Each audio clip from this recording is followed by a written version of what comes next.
CM ಮಾಡಬೇಕು ಅನ್ನೋ tension ಶುರುವಾಗಿದೆ. ಅಮಿತ್ ಶಾ ನಿವಾಸ ಪವರ್ ಸೆಂಟರ್ ಆಗಿದ್ದು ಮ್ಯಾರಥಾನ್ ಸಭೆ ನಡೀತಾ ಇದೆ.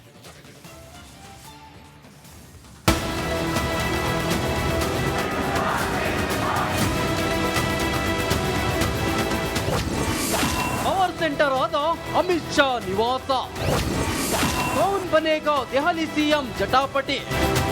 ದೆಹಲಿಯಲ್ಲಿ ಕಮಲ್ ಮಾಡಿದ್ದು 48 ಸೀಟ್ ತನ್ನದಾಗಿಸಿಕೊಂಡು ಅಮೋಘ ಜಯ ಸಾಧಿಸಿದೆ. ಆಪ್ ಧೂಳಿಪಟವಾದ್ರೆ ಕಾಂಗ್ರೆಸ್ ಹೆಸರಿಲ್ಲದಂತೆ ಕಣ್ಮರೆಯಾಗಿದೆ. ಆದ್ರೆ ದೆಹಲಿಯ ಮುಂದಿನ ಸಿಎಂ ಯಾರಾಗ್ತಾರೆ ಅನ್ನೋದು ಬಿಸಿ ಚರ್ಚೆ ಜೋರಾಗಿದೆ. ಹೀಗಾಗಿ ಅಮಿತ್ ಶಾ ನಿವಾಸ ಪವರ್ ಸೆಂಟರ್ ಆಗಿ ಮಾರ್ಪಾಡಾಗಿದೆ. ದೆಹಲಿ ಮುಂದಿನ ಸಿಎಂ ಕುರಿತು ಚರ್ಚೆ ನಡೆಯುತ್ತಿರುವಾಗಲೇ Parvesh Verma lieutenant governor V K. ಸಕ್ಸೇನಾರನ್ನ ಭೇಟಿಯಾಗಿದ್ದಾರೆ. ಅಷ್ಟೇ ಅಲ್ಲ, ಚುನಾವಣೆಯಲ್ಲಿ ಗೆದ್ದಿದ್ದಕ್ಕೆ ಫ್ಯಾನ್ಸ್ಗೆ ಸಿಹಿ ಹಂಚಿ ಸಂಭ್ರಮಿಸಿದ್ದಾರೆ. ಇದ್ದ ಅಮಿತ್ ಶಾ ನಿವಾಸಕ್ಕೂ ಭೇಟಿ ನೀಡಿ ಮಾತುಕತೆ ನಡೆಸಿದ್ದಾರೆ. ಇನ್ನೊಂದೆಡೆ ದೆಹಲಿ ಬಿಜೆಪಿ ಅಧ್ಯಕ್ಷರಾಗಿರುವ ವೀರೇಂದ್ರ ಸಚ್ದೇವ್ ಕೂಡ ಅಮಿತ್ ಶಾ ನಿವಾಸಕ್ಕೆ ಭೇಟಿ ನೀಡಿರುವುದು ಹಲವು ಕುತೂಹಲಕ್ಕೆ ಕಾರಣವಾಗಿದೆ. ಕೌನ್ ಬನೇಗಾ ದೆಹಲಿ ಸಿಎಂ ಲಿಸ್ಟ್ ನಲ್ಲಿ 3 ಹೆಸರು ಕೇಳಿ ಬಂದಿದೆ. ಮೊದಲಿಗೆ ಪರ್ವೇಶ್ ವರ್ಮಾ. ಎಎಪಿ ಸಂಸ್ಥಾಪಕ ಕೇಜ್ರಿವಾಲ್ ಸೋಲಿಸಿದವರೇ ಈ ಪರ್ವೇಶ್ ವರ್ಮಾ. ಮಾಜಿ ಮುಖ್ಯಮಂತ್ರಿ ಸಾಹಿಬ್ ಸಿಂಗ್ ವರ್ಮರ ಪುತ್ರ. 27 ವರ್ಷಗಳ ಹಿಂದೆ ದೆಹಲಿ ಸಿಎಂ ಆಗಿದ್ದ ಸಾಹಿಬ್ ಸಿಂಗ್ರ ಆಡಳಿತ ಅನುಭವ ಹೊಂದಿದ್ದಾರೆ. ಹೀಗಾಗಿ ಇವರಿಗೆ ಮಣೆ ಹಾಕುವ ಸಾಧ್ಯತೆ ಇದೆ. ಇನ್ನು ಕೈಲಾಸ್ ಗೆಹ್ಲೋಟ್. ಎಎಪಿ ಇಂದ ಬಿಜೆಪಿಗೆ ಬಂದವರಲ್ಲಿ ಕೈಲಾಸ್ ಒಬ್ಬರು.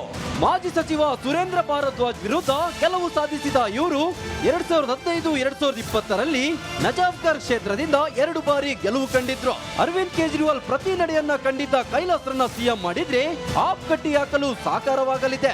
ಮತ್ತೊಂದೆಡೆ ದೆಹಲಿ ಹಾಲಿ ಬಿಜೆಪಿ ಅಧ್ಯಕ್ಷರಾಗಿರುವ ವೀರೇಂದ್ರ ಸಚ್ದೇವ್ ಬಿಜೆಪಿ ಪಾಲಿಗೆ ಕಿಂಗ್ ಮೇಕರ್ ಅಂದ್ರೂ ತಪ್ಪಾಗಲಾರದು. ಚುನಾವಣೆಯಲ್ಲಿ ಸ್ಪರ್ಧಿಸದೆ ಆಪ್ ತಂತ್ರಗಳಿಗೆ ಕಟ್ಟಿ ಕೌಂಟರ್ ಕೊಡೋದ್ರಲ್ಲಿ ಎತ್ತಿದ ಕೈಯಾಗಿದ್ರು. ಅಮಿತ್ ಶಾ ಮತ್ತು ನಡ್ಡಾಗೆ ಅತ್ಯಪ್ತ ನಾಯಕರಾಗಿರುವ ವೀರೇಂದ್ರ ಸಚ್ದೇವ್ರನ್ನು ಸಿಎಂ ಮಾಡಿದ್ರೆ ಸಂಘಟನೆಗೆ ಬಲ ಹೆಚ್ಚಾಗಲಿದೆ. ಅಲ್ಲದೆ ಎಎಪಿ ಹತ್ತಿಕ್ಕುವಲ್ಲಿ ವೀರೇಂದ್ರ ಸಚ್ದೇವ್ ಸೂಕ್ತ ಕ್ಯಾಂಡಿಡೇಟ್ ಆಗಿರಲಿದ್ದಾರೆ. ದೆಹಲಿ ಸಿಎಂ ಪಟ್ಟ ಯಾರ ಪಾಲಾಗಲಿದೆ ಅನ್ನೋದು ಸದ್ಯಕ್ಕೆ ನಿಗೂಢವಾಗಿದೆ. ಹಲವು ಹೆಸರುಗಳು ಚಾಲ್ತಿಯಲ್ಲಿದ್ರು ಬಿಜೆಪಿ ಅಚ್ಚರಿ ಅಭ್ಯರ್ಥಿಯನ್ನ ಘೋಷಿಸೋದ್ರಲ್ಲಿ ಆಶ್ಚರ್ಯ ಪಡಬೇಕಿಲ್ಲ. ಈ ನಡುವೆ ಪ್ರಧಾನಿ ನರೇಂದ್ರ ಮೋದಿ ಅಮೆರಿಕ ಪ್ರವಾಸ ಮುಗಿಸಿ ವಾಪಸ್ಸಾದ ಬಳಿಕ ಪ್ರಮಾಣ ವಚನ ಸ್ವೀಕಾರ ಕಾರ್ಯಕ್ರಮ ನೆರವೇರಿಸುವ ಸಾಧ್ಯತೆ ಇದೆ ಎನ್ನಲಾಗಿದೆ. ಅಂದ್ರೆ ಫೆಬ್ರವರಿ 13ರ ನಂತರ ದೆಹಲಿ ಸಿಎಂ ಯಾರಾಗಲಿದ್ದಾರೆ ಅನ್ನೋದು ಗೊತ್ತಾಗಲಿದೆ. News desk, Republic Kannada. CM ಮಾಡಬೇಕು ಅನ್ನೋ ಟೆನ್ಷನ್ ಶುರುವಾಗಿದೆ. ಅಮಿತ್ ಶಾ ನಿವಾಸ ಪವರ್ ಸೆಂಟರ್ ಆಗಿದ್ದು ಮ್ಯಾರಥಾನ್ ಸಭೆ ನಡೀತಾ ಇದೆ.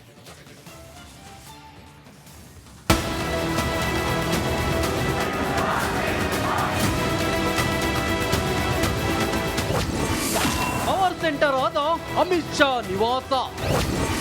ಕೌನ್ ಬನೇಗಾ ದೆಹಲಿ ಸಿಎಂ ಜಟಾಪಟಿ. ದೆಹಲಿಯಲ್ಲಿ ಕಮಲ್ ಮಾಡಿದ್ದು 48 ಸೀಟ್ ತನ್ನದಾಗಿಸಿಕೊಂಡು ಅಮೋಘ ಜಯ ಸಾಧಿಸಿದೆ. ಆಪ್ ಧೂಳಿಪಟವಾದ್ರೆ ಕಾಂಗ್ರೆಸ್ ಹೆಸರಿಲ್ಲದಂತೆ ಕಣ್ಮರೆಯಾಗಿದೆ. ಆದ್ರೆ ದೆಹಲಿಯ ಮುಂದಿನ ಸಿಎಂ ಯಾರಾಗ್ತಾರೆ ಅನ್ನೋದು ಬಿಸಿ ಚರ್ಚೆ ಜೋರಾಗಿದೆ. ಹೀಗಾಗಿ ಅಮಿತ್ ಶಾ ನಿವಾಸ ಪವರ್ ಸೆಂಟರ್ ಆಗಿ ಮಾರ್ಪಾಡಾಗಿದೆ. ದೆಹಲಿ ಮುಂದಿನ ಸಿಎಂ ಕುರಿತು ಚರ್ಚೆ ನಡೆಯುತ್ತಿರುವಾಗಲೇ Parvesh Verma lieutenant governor V K. ಸಕ್ಸೇನಾರನ್ನ ಭೇಟಿಯಾಗಿದ್ದಾರೆ. ಅಷ್ಟೇ ಅಲ್ಲ, ಚುನಾವಣೆಯಲ್ಲಿ ಗೆದ್ದಿದ್ದಕ್ಕೆ ಫ್ಯಾನ್ಸ್ಗೆ ಸಿಹಿ ಹಂಚಿ ಸಂಭ್ರಮಿಸಿದ್ದಾರೆ. ಇದ್ದ ಅಮಿತ್ ಶಾ ನಿವಾಸಕ್ಕೂ ಭೇಟಿ ನೀಡಿ ಮಾತುಕತೆ ನಡೆಸಿದ್ದಾರೆ. ಇನ್ನೊಂದೆಡೆ ದೆಹಲಿ ಬಿಜೆಪಿ ಅಧ್ಯಕ್ಷರಾಗಿರುವ ವೀರೇಂದ್ರ ಸಚ್ದೇವ್ ಕೂಡ ಅಮಿತ್ ಶಾ ನಿವಾಸಕ್ಕೆ ಭೇಟಿ ನೀಡಿರುವುದು ಹಲವು ಕುತೂಹಲಕ್ಕೆ ಕಾರಣವಾಗಿದೆ. ಕೌನ್ ಬನೇಗಾ ದೆಹಲಿ ಸಿಎಂ ಲಿಸ್ಟ್ ನಲ್ಲಿ 3 ಹೆಸರು ಕೇಳಿ ಬಂದಿದೆ. ಮೊದಲಿಗೆ ಪರ್ವೇಶ್ ವರ್ಮಾ. ಎಎಪಿ ಸಂಸ್ಥಾಪಕ ಕೇಜ್ರಿವಾಲ್ ಸೋಲಿಸಿದವರೇ ಈ ಪರ್ವೇಶ್ ವರ್ಮಾ. ಮಾಜಿ ಮುಖ್ಯಮಂತ್ರಿ ಸಾಹಿಬ್ ಸಿಂಗ್ ವರ್ಮರ ಪುತ್ರ. 27 ವರ್ಷಗಳ ಹಿಂದೆ ದೆಹಲಿ ಸಿಎಂ ಆಗಿದ್ದ ಸಾಹಿಬ್ ಸಿಂಗ್ರ ಆಡಳಿತ ಅನುಭವ ಹೊಂದಿದ್ದಾರೆ. ಹೀಗಾಗಿ ಇವರಿಗೆ ಮಣೆ ಹಾಕುವ ಸಾಧ್ಯತೆ ಇದೆ. ಇನ್ನು ಕೈಲಾಸ್ ಗೆಹ್ಲೋಟ್. ಎಎಪಿ ಇಂದ ಬಿಜೆಪಿಗೆ ಬಂದವರಲ್ಲಿ ಕೈಲಾಸ್ ಒಬ್ಬರು. ಮಾಜಿ ಸಚಿವ ಸುರೇಂದ್ರ ಭಾರದ್ವಾಜ್ ವಿರುದ್ಧ ಗೆಲುವು ಸಾಧಿಸಿದ ಇವರು 2015-2020ರಲ್ಲಿ ನಜಾಫ್ಗರ್ ಕ್ಷೇತ್ರದಿಂದ 2 ಬಾರಿ ಗೆಲುವು ಕಂಡಿದ್ರು. ಅರವಿಂದ್ ಕೇಜ್ರಿವಾಲ್ ಪ್ರತಿ ನಡೆಯನ್ನ ಕಂಡಿದ್ದ ಕೈಲಾಸ್ರನ್ನ ಸಿಎಂ ಮಾಡಿದ್ರೆ ಆಪ್ ಕಟ್ಟಿ ಹಾಕಲು ಸಾಕಾರವಾಗಲಿದೆ. ಮತ್ತೊಂದೆಡೆ ದೆಹಲಿ ಹಾಲಿ ಬಿಜೆಪಿ ಅಧ್ಯಕ್ಷರಾಗಿರುವ ವೀರೇಂದ್ರ ಸಚ್ದೇವ್ ಬಿಜೆಪಿ ಪಾಲಿಗೆ ಕಿಂಗ್ ಮೇಕರ್ ಅಂದ್ರೂ ತಪ್ಪಾಗಲಾರದು. ಚುನಾವಣೆಯಲ್ಲಿ ಸ್ಪರ್ಧಿಸದೆ ಆಪ್ ತಂತ್ರಗಳಿಗೆ ಕಟ್ಟಿ ಕೌಂಟರ್ ಕೊಡೋದ್ರಲ್ಲಿ ಎತ್ತಿದ ಕೈಯಾಗಿದ್ರು. ಅಮಿತ್ ಶಾ ಮತ್ತು ನಡ್ಡಾಗೆ ಅತ್ಯಪ್ತ ನಾಯಕರಾಗಿರುವ ವೀರೇಂದ್ರ ಸಚ್ದೇವ್ರನ್ನು ಸಿಎಂ ಮಾಡಿದ್ರೆ ಸಂಘಟನೆಗೆ ಬಲ ಹೆಚ್ಚಾಗಲಿದೆ.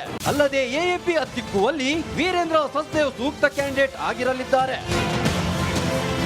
ದೆಹಲಿ ಸಿಎಂ ಪಟ್ಟ ಯಾರ ಪಾಲಾಗಲಿದೆ ಅನ್ನೋದು ಸದ್ಯಕ್ಕೆ ನಿಗೂಢವಾಗಿದೆ. ಹಲವು ಹೆಸರುಗಳು ಚಾಲ್ತಿಯಲ್ಲಿದ್ರೂ ಬಿಜೆಪಿ ಅಚ್ಚರಿ ಅಭ್ಯರ್ಥಿಯನ್ನ ಘೋಷಿಸೋದ್ರಲ್ಲಿ ಆಶ್ಚರ್ಯ ಪಡಬೇಕಿಲ್ಲ. ಈ ನಡುವೆ ಪ್ರಧಾನಿ ನರೇಂದ್ರ ಮೋದಿ ಅಮೆರಿಕ ಪ್ರವಾಸ ಮುಗಿಸಿ ವಾಪಸ್ಸಾದ ಬಳಿಕ ಪ್ರಮಾಣ ವಚನ ಸ್ವೀಕಾರ ಕಾರ್ಯಕ್ರಮ ನೆರವೇರಿಸುವ ಸಾಧ್ಯತೆ ಇದೆ ಎನ್ನಲಾಗಿದೆ. ಅಂದ್ರೆ ಫೆಬ್ರವರಿ 13ರ ನಂತರ ದೆಹಲಿ ಸಿಎಂ ಯಾರಾಗಲಿದ್ದಾರೆ ಅನ್ನೋದು ಗೊತ್ತಾಗಲಿದೆ. News desk, Republic Kannada. CM ಮಾಡಬೇಕು ಅನ್ನೋ ಟೆನ್ಷನ್ ಶುರುವಾಗಿದೆ. ಅಮಿತ್ ಶಾ ನಿವಾಸ ಪವರ್ ಸೆಂಟರ್ ಆಗಿದ್ದು ಮ್ಯಾರಥಾನ್ ಸಭೆ ನಡೀತಾ ಇದೆ.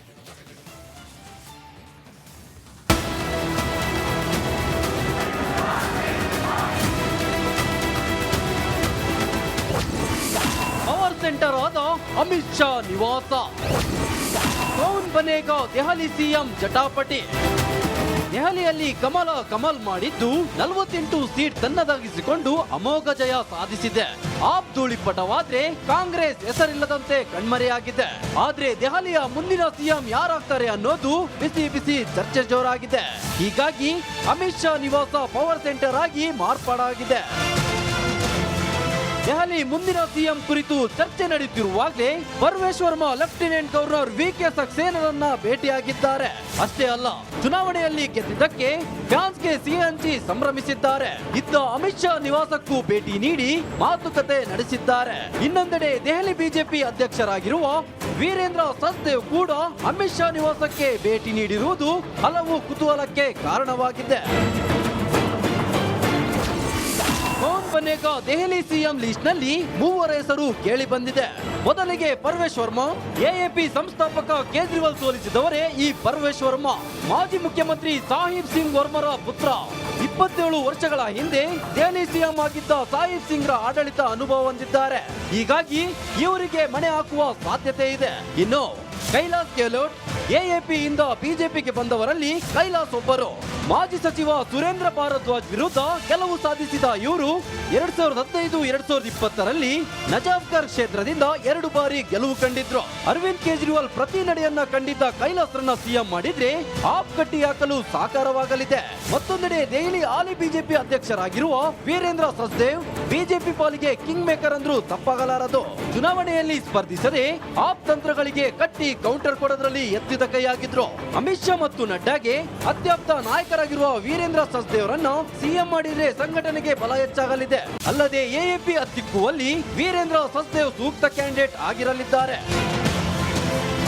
ದೆಹಲಿ ಸಿಎಂ ಪಟ್ಟ ಯಾರ ಪಾಲಾಗಲಿದೆ ಅನ್ನೋದು ಸದ್ಯಕ್ಕೆ ನಿಗೂಢವಾಗಿದೆ. ಹಲವು ಹೆಸರುಗಳು ಚಾಲ್ತಿಯಲ್ಲಿದ್ರೂ ಬಿಜೆಪಿ ಅಚ್ಚರಿ ಅಭ್ಯರ್ಥಿಯನ್ನ ಘೋಷಿಸೋದ್ರಲ್ಲಿ ಆಶ್ಚರ್ಯ ಪಡಬೇಕಿಲ್ಲ. ಈ ನಡುವೆ ಪ್ರಧಾನಿ ನರೇಂದ್ರ ಮೋದಿ ಅಮೆರಿಕ ಪ್ರವಾಸ ಮುಗಿಸಿ ವಾಪಸ್ಸಾದ ಬಳಿಕ ಪ್ರಮಾಣ ವಚನ ಸ್ವೀಕಾರ ಕಾರ್ಯಕ್ರಮ ನೆರವೇರಿಸುವ ಸಾಧ್ಯತೆ ಇದೆ ಎನ್ನಲಾಗಿದೆ. ಅಂದ್ರೆ ಫೆಬ್ರವರಿ 13ರ ನಂತರ ದೆಹಲಿ ಸಿಎಂ ಯಾರಾಗಲಿದ್ದಾರೆ ಅನ್ನೋದು ಗೊತ್ತಾಗಲಿದೆ. News desk, Republic Kannada.